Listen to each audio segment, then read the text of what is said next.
بسم اللہ الرحمن الرحیم۔ السلام علیکم، welcome my channel Zahra voice.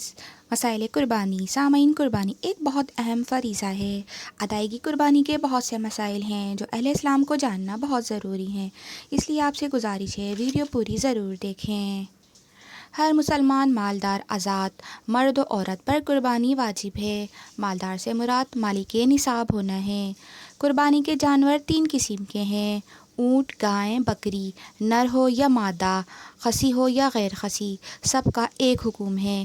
بھینس، بھیڑ، دمبا، مینڈھا قربانی کے جانوروں میں شامل ہیں۔ ان کے علاوہ کسی دوسرے جانور کی قربانی جائز نہیں۔ اونٹ 5 سال کا، گائے، بیل، بھینس 2 سال کے، بکرا، بکری، دمبا، بھیڑ، مینڈا 1 سال کے۔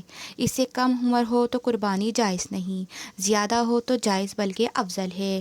ہاں، دمبا بھیڑ کا 6 ماہ کا بچہ اگر اتنا بڑا اور فربا ہے کہ دور سے دیکھنے میں سال بھر کا معلوم ہوتا ہے تو اس 6 ماہ کے بچے کی قربانی جائز ہے، مگر بکرا بکری کی عمر 1 سال سے 1 دن بھی کم ہو تو قربانی جائز نہیں۔ گھر کا پلا ہوا جانور ہے اور بالیقین معلوم ہے کہ بکرا 1 سال کا پورا ہے اور گائے 2 سال اور اونٹ 5 سال کا اور ابھی عمر والے دانت نہیں نکلے ہیں تو اس جانور کی قربانی جائز ہے، دانت شرط نہیں۔ شہر میں قربانی کی جائے تو شرط یہ ہے کہ نماز عید ہو چکے، لہٰذا نماز سے پہلے شہر میں قربانی نہیں ہو سکتی، اور دیہات میں نماز عید سے پہلے قربانی جائز ہے۔ شہر کے مضافاتی بستیاں شہر کے حکم میں ہیں۔ قربانی کے دنوں میں سب سے افضل پہلا دن، پھر دوسرا دن اور سب سے کم درجے کا دن تیسرا ہے۔ قربانی کے دن گزر گئے اور جس پر قربانی واجب تھی اس نے نہیں کی تو قربانی فوت ہو گئی، اب نہیں ہو سکتی، وہ سخت گناہ گار ہوا۔ پھر اگر اس نے قربانی کا جانور معین کر رکھا ہے، مثلاً معین جانور کی قربانی کی منت مانی تھی، تو وہ شخص مالدار ہو یا فقیر بہر صورت اس معین جانور کو زندہ ہی صدقہ کر دے، اور اگر ذبح کر ڈالا تو سارا گوشت پوست صدقہ کر دے، اس میں سے کچھ بھی نہ کھائے، اور اگر کھا لیا تو جتنا کھایا ہے اس کی قیمت صدقہ ادا کرے، اور ذبح کرنے سے اگر قیمت کم ہو گئی تو جتنی کمی ہوئی اس کی بھی قیمت ادا کرے۔ قربانی کے جانور کو عیب سے خالی ہونا چاہیے، اور تھوڑا سا عیب ہو تو جائز ہے مگر مکروہ ہوگی، اور زیادہ ہو تو ہوگی ہی نہیں۔ بہنگے جانور کی قربانی جائز ہے، اندھے کی نہیں، اور ایسا کانا کہ اس کا کانا پن ظاہر ہو تو اس کی بھی جائز نہیں۔ وہ اتنا لاغر جس کی ہڈیوں میں مغز نہ ہو، لنگڑا ہو جو قربانی گاہ تک اپنے پاؤں سے نہ جا سکے، وہ اتنا بیمار کہ جس کی بیماری ظاہر ہو، اور جس کے کان یا دم کٹے ہوں، یعنی وہ عضو تہائی سے زیادہ کٹا ہوا ہو، ان سب کی قربانی جائز نہیں، اور اگر کان یا دم تہائی یا اس سے کم کٹی ہو تو جائز ہے۔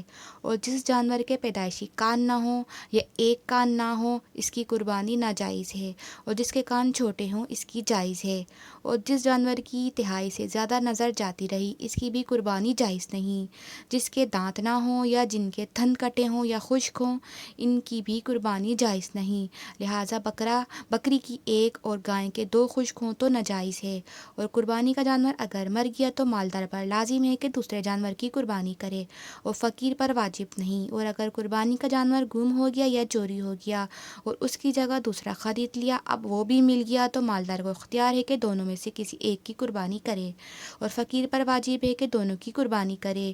گائے کے شرکاء میں ایک کافر ہے یا ان میں کوئی بدعقیدہ یا بد مذہب ہے، یا ایک شخص کا مقصود قربانی نہیں بلکہ صرف گوشت حاصل کرنا ہے تو کسی کی بھی قربانی نہیں ہوگی۔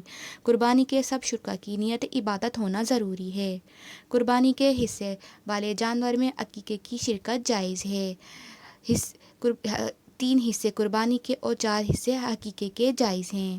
اونٹ گائے کے شرکاء کے لیے ضروری ہے کہ گوشت وزن کر کے تقسیم کیا جائے، اندازے سے ہرگز نہ تقسیم کیا جائے، کیونکہ ہو سکتا ہے کہ کسی کو زائد یا کم ملے، اور یہ ناجائز ہے۔ اور یہ خیال ہرگز نہ کیا جائے کہ اگر کم و بیش پہنچ گیا تو یہ کہہ دیا جائے کہ ہم نے معاف کیا، اس لیے اس تقسیم میں ممانعت حق شرع ہے، کسی شریک کو معاف کرنے کا حق نہیں۔ مستحب یہ ہے کہ قربانی کا جانور خوب فربا اور خوبصورت اور بڑا ہو، اور بکری کی قسم میں سے ہو تو سینگ والا مینڈا جو چت کبرا ہو۔ حدیث پاک میں ہے کہ حضور نبی کریم صلی اللہ علیہ وسلم نے ایسے مینڈے کی قربانی کی ہے۔ مستحب یہ ہے کہ گوشت کے 3 حصے کیے جائیں، ایک فقراء کو، دوسرا دوست احباب کو، تیسرا گھر والوں کے لیے۔ قربانی کا گوشت کافر کو نہ دیا جائے۔ قربانی کا چمڑا اور اس کی جھول، رسی اور اس کے گلے میں جو ہار ڈالا گیا، یہ سب چیزیں صدقہ کریں۔ قربانی کا چمڑا یا گوشت یا اس کی چیز قصاب یا ذبح کرنے والوں کو اجرت میں نہیں دیا جا سکتا بلکہ ممنوع ہے۔ قربانی کے جانور سے منافع حاصل کرنا منع ہے۔ اگر مالک نے اون کاٹ لیا یا دودھ دھو لیا تو اسے صدقہ کر دے۔ قربانی کی اور اس کے پیٹ میں زندہ بچہ ہے تو اسے بھی ذبح کرے اور کام میں لائے۔ قربانی کی کھال کسی کو خیرات کے طور پہ دے یا فروخت کر کے اس کی قیمت فقراء کو دے، البتہ اگر کسی دینی تعلیمی مدرسے اور جامع کو دے تو سب سے بہتر ہے۔ جو شخص قربانی کرنا چاہے اس کے لیے مستحب یہ ہے کہ یکم ذی الحجہ سے قربانی کا جانور ذبح ہونے تک نہ اپنے جسم کے بال کاٹے اور نہ ناخن، البتہ اگر زیر ناف اور بغل کے بالوں پر 40 روز کا عرصہ گزر چکا ہو تو ان بالوں کی صفائی کرنا بہتر ہے۔ جانور ذبح کرنے کے لیے چھری خوب تیز ہونی چاہیے تاکہ جانور کو تکلیف نہ ہو۔ قربانی کا جانور اپنے ہاتھ سے ذبح کرنا زیادہ اچھا ہے۔ اگر خود ذبح نہ کر سکتا ہو تو کسی اور سے بھی ذبح کرا سکتا ہے۔ بعض لوگ قصاب سے ذبح کراتے وقت ابتدا خود بھی چھری پر ہاتھ رکھ لیا کرتے ہیں۔ ایسے لوگوں کے لیے یہ ضروری ہے کہ قصاب اور قربانی والے دونوں مستقل طور پر تکبیر پڑھیں۔ اگر دونوں میں سے کسی ایک نے بھی نہ پڑھی تو قربانی صحیح نہ ہوگی۔ قربانی کا جانور ذبح کرتے وقت زبان سے نیت پڑھنا ضروری نہیں، دل میں بھی پڑھ سکتا ہے۔ قربانی کا جانور ذبح کرتے وقت اس کو قبلہ رخ لٹائے اور اس کے بعد قربانی کی دعا پڑھے اور پھر بسم اللہ اللہ اکبر کہہ کر ذبح کرے اور پھر ذبح کرنے کے بعد کی دعا پڑھے۔ سامعین، یہ مسائل قربانی تھے جن پر عمل کرنا ضروری ہے۔ اللہ تعالیٰ امت مسلمہ کو قربانی کی روح اور حقیقت سمجھنے اور اس پر عمل کرنے کی توفیق عطا فرمائے، اور ہماری یہ ظاہری قربانی حقیقی قربانی کے لیے پیش خیمہ ہو، اور ہم اس ظاہری و مادی قربانی کی طرح اللہ کے حکم پر اپنی جان کی قربانی کے لیے بھی ہمیشہ تیار رہیں۔ آمین۔ شکریہ۔ ویڈیو پسند آئے تو پلیز اسے لائک اور شیئر کریں۔ میرے چینل کو سبسکرائب بھی ضرور کریں۔